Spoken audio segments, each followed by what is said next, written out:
கோவை மாநகராட்சி மேயர் கல்பனாவின் ராஜினாமாவை தொடர்ந்து கோவை அரசியல் வட்டாரத்தில் பரபரப்பை ஏற்படுத்தியிருக்கிறது. செந்தில் பாலாஜியின் ஆதரவில் மேயர் பதவியை பிடித்ததாக கூறப்படும் கல்பனாவுக்கு ஏற்பட்டுள்ள சறுக்கல் திமுகவில் செந்தில் பாலாஜிக்கு ஏற்பட்டுள்ள சறுக்கல் என்று பரபரப்பாக பேசப்படுகிறது. இதுகுறித்து விரிவாக இந்த செய்தி தொகுப்பில் பார்க்கலாம்.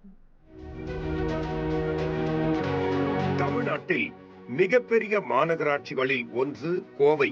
100 வார்டுகளை கொண்ட இந்த மாநகராட்சியில் 97 கவுன்சிலர்கள் திமுகவை சேர்ந்தவர்கள்.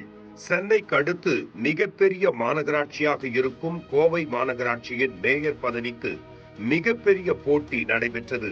அனுபவம் வாய்ந்த பலர் இருக்க முதல் முறை கவுன்சிலராக வெற்றி பெற்ற கல்பனா ஆனந்த்குமாருக்கு மேயர் பதவி கிடைத்தது அனைவரையும் ஆச்சரியத்தில் ஆழ்த்தியது.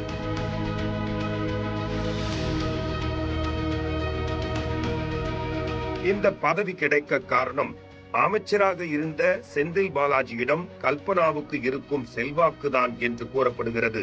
அதிமுக கோட்டையாக இருந்த கோவையை திமுக வசம் கொண்டு வந்ததற்காக செந்தில் பாலாஜி கை காட்டிய கல்பனாவுக்கு மேயர் பதவியை வழங்கியது திமுக தலைமை. செந்தில் பாலாஜி சிறை செல்லும் வரை மேயர் கல்பனாவுக்கு எந்த பிரச்சனையும் இல்லை. கவுன்சிலர்களோ கட்சி நிர்வாகிகளோ யார் எந்த கோரிக்கையுடன் வந்தாலும் கல்பனா செந்தில் பாலாஜியை கை காட்டி வந்ததாக கூறப்படுகிறது.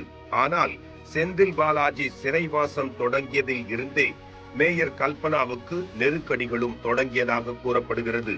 திமுக கவுன்சிலர்கள் மட்டுமின்றி கோவை மாவட்ட திமுகவினரிடம் இருந்து வரும் கோரிக்கைகள் எதற்கும் மேயர் கல்பனா செவி சாய்ப்பதில்லை என்று திமுக தலைமைக்கு தொடர்ந்து புகார்கள் வந்த வண்ணம் இருந்தன.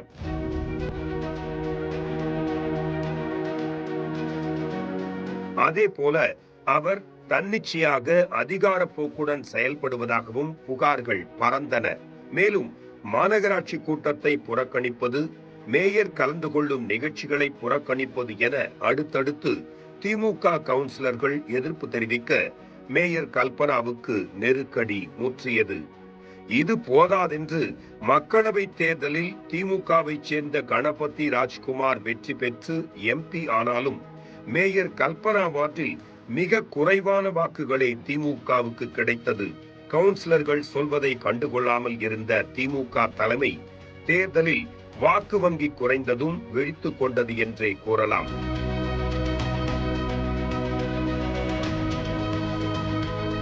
இதன் பிறகே மேயர் பதவியை ராஜினாமா செய்ய சொல்லி கட்சி தலைமை கடந்த மாதம் கல்பனாவுக்கு அறிவுறுத்தியதாக கூறப்படுகிறது.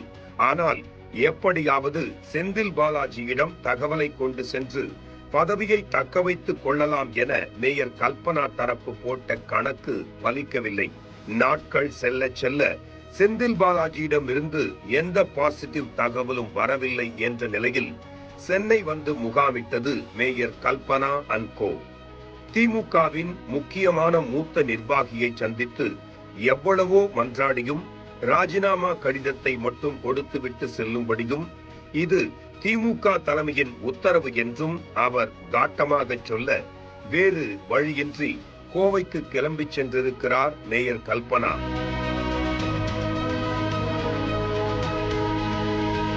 கோவை மாநகராட்சி ஆணையர் சிவகுரு பிரபாகரனை சந்தித்து தனது ராஜினாமா கடிதத்தையும் வழங்கியிருக்கிறார். மருத்துவ காரணங்களுக்காக உடல் ரீதியான பிரச்சனைகள் இருப்பதால் ராஜினாமா செய்வதாக அவர் அந்த கடிதத்தில் குறிப்பிட்டிருக்கிறார்.